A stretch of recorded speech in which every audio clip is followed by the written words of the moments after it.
Sir, ഇന്നിപ്പോൾ ഞങ്ങൾ സുരേഷ് ഗോപി സാറിൻ്റെ വീട്ടിലാണ്. ഇവിടെ സാറൊന്ന് പൊങ്കാലയൊക്കെ ഇട്ടു. എനിക്ക് തോന്നുന്നു ഒരു പക്ഷേ ഒരു നടൻ എന്നതിലുപരി സനാതനധർമ്മത്തെ ചേർത്ത് പിടിക്കുന്ന ഒരു വ്യക്തി എന്നുള്ള രീതിയിൽ ഒരുപാട് പഴി കേൾക്കുന്ന ഒരു വ്യക്തിയാണ് അങ്ങ്. അങ്ങക്ക് ഇതിനെക്കുറിച്ച് എന്ത് പറയാനുണ്ട് എന്നല്ല ഞാൻ ചോദിക്കാൻ ഉദ്ദേശിക്കുന്നത്. പൊങ്കാല തൻ്റെ വീട്ടിലെ എല്ലാ ആചാരങ്ങളോടും പൊങ്കാല ഇടുമ്പോൾ ഉണ്ടായ ആ ഒരു ചേതോ വികാരം, അതിനെക്കുറിച്ച് പറയാമോ? ഇത് അവിടെ അമ്പലത്തിന്റെ പരിസരത്ത് പോയി ചെയ്തിരുന്നതാണ് രാവിലെ. പക്ഷെ അങ്ങനെ 2019 നമുക്ക് അതുപോലെ ചെയ്യാൻ പറ്റി. പക്ഷേ 2020 ആയപ്പോഴേക്കും കോവിഡ് വന്ന് ഇതെല്ലാവരും വീട്ടിലിട്ടോളണം എന്ന് പറയുന്ന ഒരു ശീലം തുടങ്ങി വെച്ചു. പക്ഷെ രാധിക അതിനൊരു 3 വർഷം മുമ്പ് തന്നെ ആ ശീലം തുടങ്ങി. കാരണം ഇത് ഭയങ്കര ബുദ്ധിമുട്ടാവുന്നു, ഇത് കഴിഞ്ഞ് പോകുന്നതിനും വരുന്നതിനും. പിന്നെ അതുമല്ല, ഈ ദൂര സ്ഥലങ്ങളിൽ നിന്നൊക്കെ ആൾക്കാർ വന്ന് പിന്നെ ട്രെയിനിന് ഓടുന്നത് കാണുന്നു, ബസ്സിന് ഓടുന്നത് കാണുന്നു. അപ്പം നമ്മൾ അത്രയും തിരക്കൊന്ന് കുറച്ചു കൊടുക്കാം എന്ന് പറയുന്ന വികാരം പ്രകടിപ്പിച്ച ഒരുപാട് പേര്, ആയിരക്കണക്കിന് ആൾക്കാരെ കണ്ടിട്ടുണ്ട്. ഇനി നമ്മൾ ഇവിടെ ഉള്ളവർ നമ്മുടെ വീട്ടിൽ ഇരുന്നിടണം, ദൂരത്തുനിന്ന് വരുന്നവരവിടെ വന്ന് സൗകര്യപൂർവ്വം ഇട്ടോട്ടെ എന്ന് പറയുന്ന ഒരു, എനിക്ക് തോന്നുന്നു സത്യത്തിൽ അങ്ങനെയാണ് ഈ കൾച്ചർ തുടങ്ങി. പലരും ഇപ്പൊ ശാസ്ത്രമംഗലം ജംഗ്ഷനിലുണ്ട്, കേശവദാസപുരം, അതേതാണ്ട് മുട്ടട കഴിഞ്ഞു, നാലാഞ്ചിറ, മണ്ണന്തല വരെ എത്തിയിരിക്കുന്നു. അപ്പോ എല്ലാവരും ഒഴിഞ്ഞു കൊടുക്കുന്നതാണ്. ഈ പ്രദേശങ്ങളിലുള്ളവരങ്ങ് മാറുമ്പോൾ അവിടുത്തെ തിക്കും തിരക്കും എന്ന് പറയുന്നത് മറ്റുള്ള പ്രദേശങ്ങളിൽ നിന്ന്, മറ്റുള്ള സംസ്ഥാനങ്ങളായാലും ജില്ലകളായാലും വരുന്നവർക്ക് വലിയ സൗകര്യമാണ്. അതൊരു വലിയ മാനസികാവസ്ഥയല്ലേ, വിട്ടുകൊടുക്കുക എന്ന് പറയും. അപ്പൊ ആറ്റുകാൽ പൊങ്കാല എന്ന് പറയുന്നത് ഒരുപാട് ഹൃദയ ശുദ്ധീകരണത്തിനും ഒരുപാട് ഹൃദയപരമായ പുതിയ പെരുമാറ്റങ്ങൾക്കും സ്വഭാവ സവിശേഷതകൾ സ്വാംശീകരിക്കുന്നതിനുമുള്ള ഒരു സാംസ്കാരിക പ്രവർത്തനം കൂടിയാണ്. വിട്ടുകൊടുക്കുക അല്ലേ വരുന്നവർക്ക്. ഇനി വരുന്നവർക്ക് സ്വന്തം വീട്ടില് ശുചിത്വം എന്ന് പറയുന്നത്, നമുക്ക് ശുചിമുറിയാണ് പ്രധാനം അല്ലേ, അതെപ്പോഴും വൃത്തിയായിട്ടിരിക്കണം, എല്ലാവരും ഉപയോഗിക്കാൻ പാടില്ല. അങ്ങനെ ശുചിമുറികൾ പോലും വിട്ടുകൊടുക്കുന്നുണ്ട് ഈ റോഡിൽ വന്ന് പൊങ്കാലയിടുന്നവർക്ക്, വീടുകളിൽ. അപ്പൊ അത് വലിയ ഹൃദയമാണ്.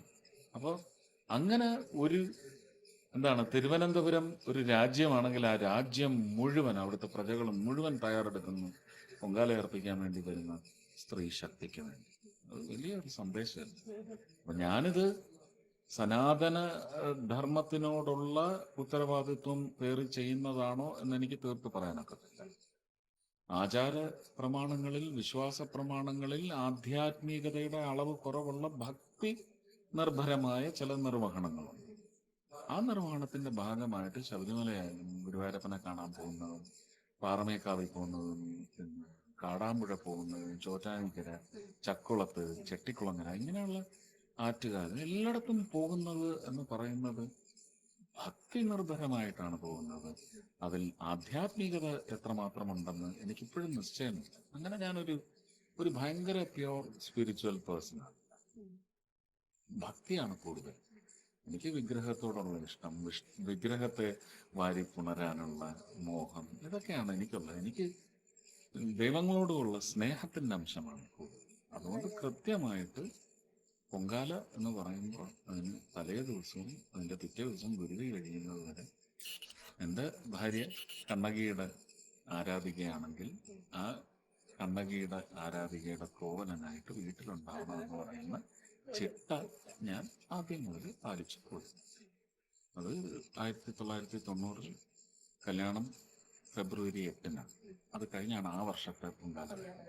അപ്പൊ മുത്തശ്ശി ആറന്മുള പൊന്നമ്മയുടെ മൺകലം വെച്ചു, രാധികയുടെ വെച്ചു, രാധികയുടെ അമ്മയുടെ, അതുപോലെ തന്നെ മുത്തശ്ശിയുടെ മൂത്ത മകളുടെ മകന്റെ ഭാര്യ ഗീത ചേച്ചിയുടെ മൺകലം ഉണ്ടായിരുന്നു. ഇതെല്ലാം അവിടെ പോയി പൊങ്കാല അർപ്പിച്ചവര് അവിടെ പോയി ഒരു ബന്ധുവിന്റെ വീട്ടിൽ തന്നെ, പ്രസന്ന എന്ന് പറഞ്ഞിട്ട് അമ്പലത്തിനടുത്ത് കാലടിയിൽ ഒരു വീടുണ്ട്, അവിടെ പോയി ഇത് അർപ്പിക്കുന്ന സമയത്ത് ഞാൻ വീട്ടിലിരിക്കുകയായിരുന്നു.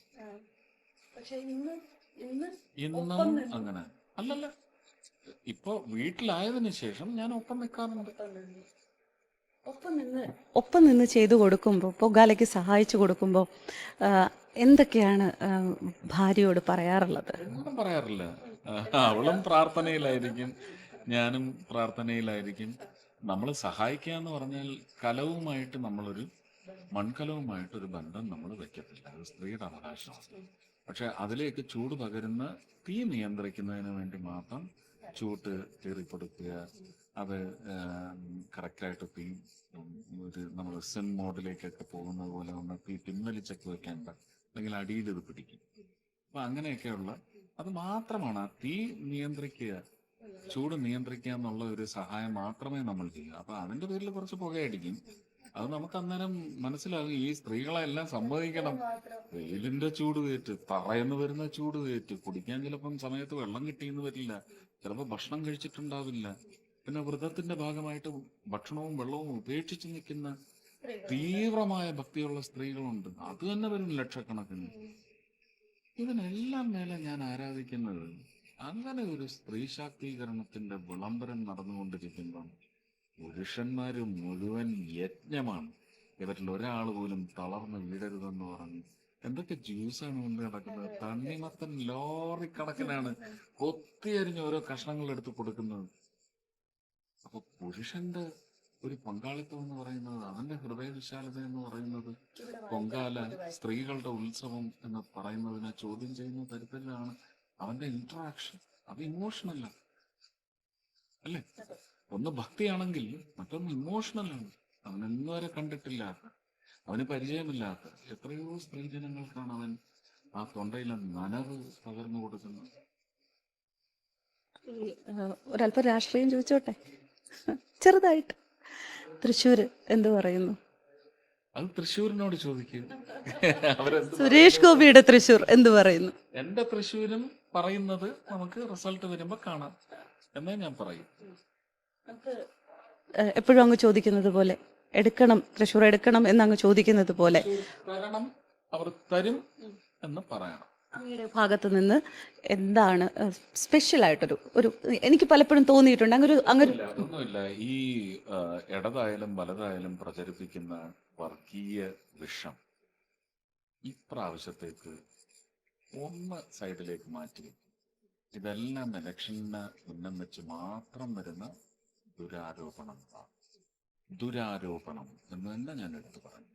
ഇതിനെല്ലാം ഉത്തരവും അത് സൃഷ്ടിച്ച ആൾക്കാർക്ക്, യഥാർത്ഥ ആൾക്കാർക്കുള്ള ശിക്ഷയും കിട്ടിക്കോളും പുതിയ സർക്കാർ വന്നാൽ കഴിയും. അതെന്തായാലും സംഭവിക്കും. പക്ഷെ അത് നിങ്ങളുടെ 5 വർഷത്തെ ജീവിതത്തെ നിയന്ത്രിക്കുന്ന ഒരു പ്രക്രിയയ്ക്കും ഒരു നിങ്ങളുടെ തീരുമാനത്തിൽ ഒരു ചഞ്ചലത ഉണ്ടാക്കരുത്. നിങ്ങൾ വ്യക്തിയെ നോക്കണം, രാഷ്ട്രീയം നോക്കരുത്. നിങ്ങൾ വ്യക്തിയുടെ പ്രാപ്തി നോക്കണം. പ്രാപ്തിയില്ലായ്മ വ്യക്തമായിട്ടുണ്ടെങ്കിൽ അത് അളക്കണം. രാജ്യത്തിന് വേണ്ടി നിങ്ങൾ വോട്ട് ചെയ്യണം. അത് ഏത് വീട്ടിൽ നിന്നായാലും രാജ്യത്തിന്റെ ഉന്നമനത്തിന്റെ ഏറ്റവും വലിയ സാധ്യത എന്താണ് എന്ന് പറയുന്ന ഇന്റലിജൻസ് വെച്ച് തന്നെ നിങ്ങൾ വോട്ട് ചെയ്യണം. ബാക്കി ജാതി, രാഷ്ട്രീയം ഇതെല്ലാം മാറ്റി വയ്ക്കണം.